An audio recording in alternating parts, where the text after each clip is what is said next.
حضرت عمر فاروق رضی اللہ عنہ کی دور خلافت میں اسلامی لشکر نے کتنی فتوحات حاصل کی تھی؟ حضرت عمر فاروق رضی اللہ عنہ نے مصر کو کیسے فتح کیا تھا؟ حضرت عمر فاروق رضی اللہ عنہ نے کون سی لشکر کے خلاف خود جانے کا ارادہ کر چکا تھا؟ حضرت عمر فاروق رضی اللہ عنہ نے کون سی خواب دیکھی تھی جو جواہرات کا صندوقچہ واپس کیا تھا؟ ویڈیو میں آگے بڑھنے سے پہلے اگر آپ میرے چینل پر نئے ہو تو برائے مہربانی میرے چینل کو سبسکرائب کریں تاکہ میری ویڈیوز آپ لوگوں کو بروقت ملتی رہے۔ حضرت عمر فاروق رضی اللہ عنہ جب بیت المقدس تشریف لے گئے تھے تو عمرو بن العاص رضی اللہ عنہ نے ان سے مصر پر پہنچ کشی کی اجازت حاصل کر لی تھی۔ چنانچہ فاروق اعظم رضی اللہ عنہ نے حضرت زبیر بن العوام رضی اللہ عنہ کو عمرو بن العاص رضی اللہ عنہ کی کمکیک مقرر فرمایا تھا۔ عمرو بن العاص رضی اللہ عنہ نے 4000 اسلامی لشکر لے کر مصر کی جانب آگے بڑھا۔ مصر کے بادشاہ کوپش کے پاس فاروق اعظم رضی اللہ عنہ کی ہدایت کے موافق حضرت عمر رضی اللہ عنہ نے 3 شرطیں یعنی اسلام قبول کر لو یا جزیہ ادا کرو یا جنگ کے لیے تیار ہو جاؤ یہ خط لکھ کر بھیجا۔ آج کل مصر میں رومی سردار ارطبون بھی ماؤ اپنی تمام فوج کے ساتھ مقیم تھا۔ سب سے پہلے ارطبون اپنی فوج لے کر آگے بڑھا اور سخت جنگ شروع ہوا۔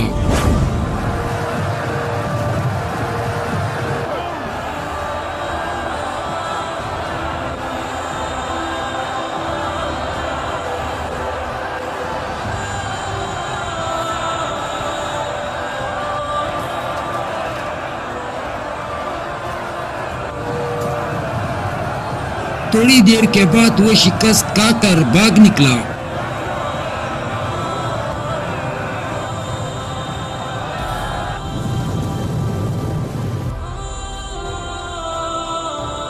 مسلمانوں نے آگے بڑھ کر مقام عین شمس کا محاصرہ کر لیا۔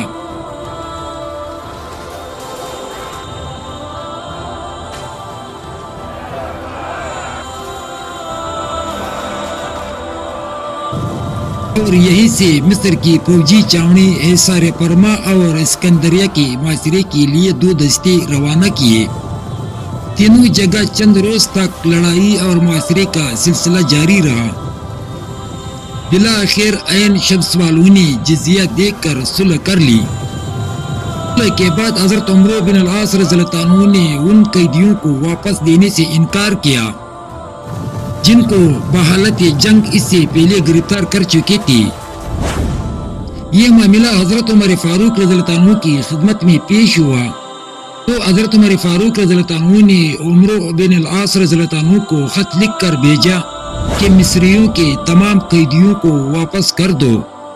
اس کے بعد حضرت عمرو بن العاص رضی اللہ عنہ نے حضرت زبیر بن العوام رضی اللہ عنہ کو سپہ سالار بنا کر مقام نسطات کی طرف روانہ کیا۔ یہاں ایک زبردست قلعہ تھا جس کے حضرت زبیر رضی اللہ عنہ نے جنگ بسیارو پیکار کے بعد فتح کر لیا۔ پھر عمرو بن العاص رضی اللہ عنہ نے سکندریہ پر حملہ کیا۔ 3 مہینے کے محاصرے کے بعد سکندریہ مفتوح ہوا اور مکوکش شاہ مصر نے جو سکندریہ میں مقیم تھا اس شرط پر صلح کی کہ جو شخص سکندریہ سے جانا چاہتے ہیں کو جانے دیا جائے اور جو اسکندریہ میں رہے اس کو رہنے دیا جائے۔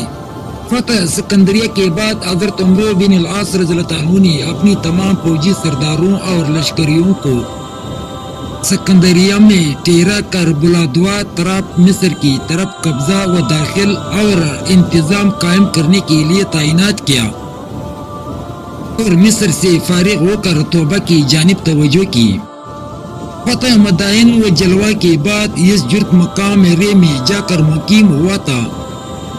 وہاں کے مرزبان مسمی آبان جادویہ نے یزجرد کے قیام کو اپنی حکومت و اختیار کی منافی دے کر بے وفائی کی علامات کا اظہار کیا اور یزجرد رے سے روانہ ہو کر اصفہان چلا گیا۔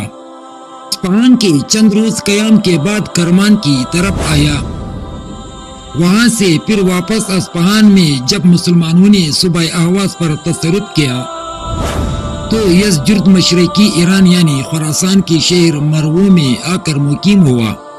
یہاں اس نے ایک آتش گدھا بنوایا اور اطمینان کے ساتھ رہنے لگا۔ اس کا خیال تھا کہ اہل عرب اب آگے نہیں بڑھے گا اور سرحدی مقامات تک ان کی فتوحات کا سلسلہ ختم ہو جائے، لیکن اہواز کے تمام و کمال مسلمانوں کے قبضے میں چلے جانے اور ہرمزان کے گرفتار ہو کر مدینہ چلے جانے کی خبر سن کر اس کو پیش آیا اور وہ پھر ایک مرتبہ پوری قوت کے ساتھ مسلمانوں کی استحصال کی غرض فوجیوں کی فراہمی کرنے میں مصروف ہوا۔ اس نے چاروں اطراف کے امراء کو خطوط لکھے اور مسلمانوں کے مقابلے کے لیے غیرتیں دلا کر آمادہ و مستعد بنایا۔ چنانچہ یزجرد کی ان کوششوں کے نتیجے میں یکایک طبرستان، جرجان، خراسان، اصفہان، ہمدان، سندھ وغیرہ ملکوں اور صوبوں میں مسلمانوں کے خلاف سخت جوش اور مستعدی پیدا ہوئی اور جوک در جوک لشکری لوگ یزجرد کی خدمت میں آ کر جمع ہونے لگے۔ یزجرد نے فیروز اور بقول دیگر مروان شاہ کو سپہ سالار بنا کر 1.5 لاکھ لشکر جرار کے ساتھ نہاوند کی طرف روانہ کیا۔ یہاں یہ 1.5 لاکھ کا لشکر جمع ہو رہا تھا، وہاں مدینہ منورہ میں فاروق اعظم رضی اللہ عنہ بلاد ایران میں پیش قدمی کی اجازت مسلمانوں کو دے چکے تھے۔ انہی ایام میں مدینہ کے اندر خبر پہنچی کہ 1.5 لاکھ کا لشکر نہاوند میں ایرانیوں کا جمع ہو گیا ہے۔ حضرت عمر فاروق رضی اللہ عنہ نے اس لشکر کے مقابلے کے لیے خود جانے کا ارادہ کیا، لیکن حضرت علی رضی اللہ عنہ اور حضرت عثمان غنی رضی اللہ عنہ اور حضرت طلحہ رضی اللہ عنہ نے حضرت عمر فاروق رضی اللہ عنہ کے جانے کو مناسب نہ سمجھ کر اس رائے سے اختلاف کیا۔ حضرت عمر فاروق رضی اللہ عنہ نے ان بزرگوں کی رائے کو منظور کر کے کوفہ کی افواج کا سپہ سالار نعمان بن مقرن رضی اللہ عنہ کو مقرر کر کے حکم دیا کہ کوفہ کے قریب کسی چشمے پر جا کر قیام کرو۔ ان ایام میں حضرت سعد بن وقاص رضی اللہ عنہ کو فاروق اعظم رضی اللہ عنہ نے مدینہ منورہ میں اپنے پاس بلوایا تھا۔ وہ فاروق اعظم رضی اللہ عنہ کی خدمت میں حاضر تھی۔ ان سے دریافت کیا گیا کہ تم کوفہ میں کس کو اپنا قائم مقام بنا کر آئے ہو؟ انہوں نے غرض کیا کہ عبداللہ بن اتبان کو۔ فاروق اعظم رضی اللہ عنہ نے عبداللہ بن اتبان کو لکھ کر بھیجا کہ کوفہ کی افواج کو نعمان بن مقرن کے ساتھ روانہ کر دو اور فلاں چشمے پر نعمان بن مقرن کے پاس بھیج دو۔ انہوں نے اس حکم کی تعمیل کی۔ حذیفہ بن المیان رضی اللہ عنہ اور نعیم بن مقرن کی عملہ فوج مرتب کر کے روانہ کر دی۔ ساتھ ہی آواز کے مقیم افواج کو خط لکھ کر بھیجا کہ فارس و اصفہان کی ناکہ بندی کرو تاکہ اہل نوایت کو ایرانی امداد نہ پہنچا سکے۔ نعمان بن مقرن کے پاس جب فوجی جمع ہو گئی تو انہوں نے اپنے بھائی نعیم بن مقرن کو مقدم الحبش کا افسر مقرر کیا۔ میمنہ حذیفہ بن المیان کو دیا۔ مسیرہ سوید بن مقرن کو سپرد کر دیا گیا۔ پیادہ فوج پر کاکا رضی اللہ عنہ کو اور ساکا پر مجاشع بن مسعود کو متعین و مامور کیا۔ اس تمام اسلامی لشکر کی تعداد 30,000 تھی۔ کوفہ سے روانہ ہو کر یہ لشکر نہاوند کی طرف برابر بڑھتا چلا گیا اور وہاں سے 9 میل کے فاصلے پر قیام کیا۔ ادھر سے ایرانی لشکر بھی جس کی تعداد 1.5 لاکھ میدان میں نکل آئے۔ چہارشنبے کی روز لڑائی شروع کر کے جمعرات تک جاری رہی اور کوئی فیصلہ فتح و شکست کا نہ ہو سکا۔ جمعے کی روز سے ایرانی پھر شیر اور شیر پناہ کے اندر چلی گئی۔ انہوں نے شیر کے باہر لوہے کے گوکھروں بچار کے تھے، جن کی وجہ سے اسلامی لشکر شیر کے فصیل کے قریب بھی نہیں جا سکتا تھا، اور ایرانی جب چاہتے دروازوں سے نکل کر اسلامی لشکر پر حملہ ور ہوتے۔ یہ رنگ دے کر نعمان رضی اللہ عنہ نے سرداران لشکر کو اپنے خیمے میں بغرض مشورہ طلب کیا، اور ہر ایک سے لڑائی کے متعلق رائے لے گئی۔ حضرت طلحہ بن خالد کی رائے سب کو پسند آئی، اور اسی کے موافق اسلامی فوج مرتب و مسلح ہو کر 6-7 میل شیر سے پیچھے ہٹ کر مقیم ہو گئی، اور کاکا رضی اللہ عنہ تھوڑی سی فوج لے کر شیر والوں پر حملہ ور ہوئے۔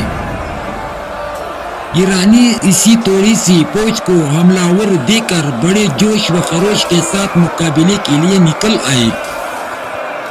حضرت کاکا رضی اللہ عنہ نے ایرانیوں کا مقابلہ کرتے ہوئے آہستہ آہستہ پیچھے ہٹنا شروع کیا۔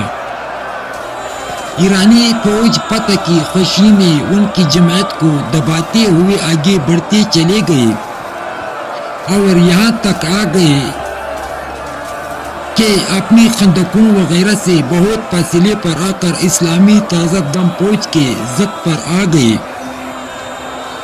نعمان بن مقرن اور ان کے ساتھ تمام اسلامی لشکر نے نعرہ تکبیر اللہ اکبر ایک ساتھ ایک حملہ کیا، تو ایرانی لشکر نہایت بے سر و سامانی کے ساتھ بھاگا اور حیران رہ گیا۔ مسلمانوں نے ان کو بے دریغ قتل کرنا شروع کیا۔ عین معرکے قتال کی شدت کے عالم میں حضرت نعمان بن مقرن رضی اللہ عنہ زخمی ہو کر گھوڑے سے گر گئے۔ ان کے بھائی نعیم بن مقرن نے فوراً اپنے بھائی کے کپڑے پہن قلم ہاتھوں میں لے لیا، اور لشکر والوں کو آخر تک اپنے سپاہ سالار کی شہید ہونے کا حال معلوم نہ ہوا۔ ایرانی لشکر جو میدان سے سراسیمہ ہو کر بھاگ نکلا، ان گوگروں سے جو مسلمانوں کے لیے بچائی تھی اپنے آپ کو نہ بچا سکے، اور خود ان گوگروں میں مبتلا ہو کر ہزاروں ایرانی ہلاک ہو گئے۔ ایرانی سردار نہاوت سے باغی اور تمام بگوڑے ہمدان میں آ کر جمع ہوئے۔ نعیم و کاکا رضی اللہ عنہ نے ان فراریوں کا پاشنا کوٹ پہنچ کر ہمدان کا محاصرہ کر لیا، اور بآسانی ہمدان پر اسلامی قبضہ ہو گیا۔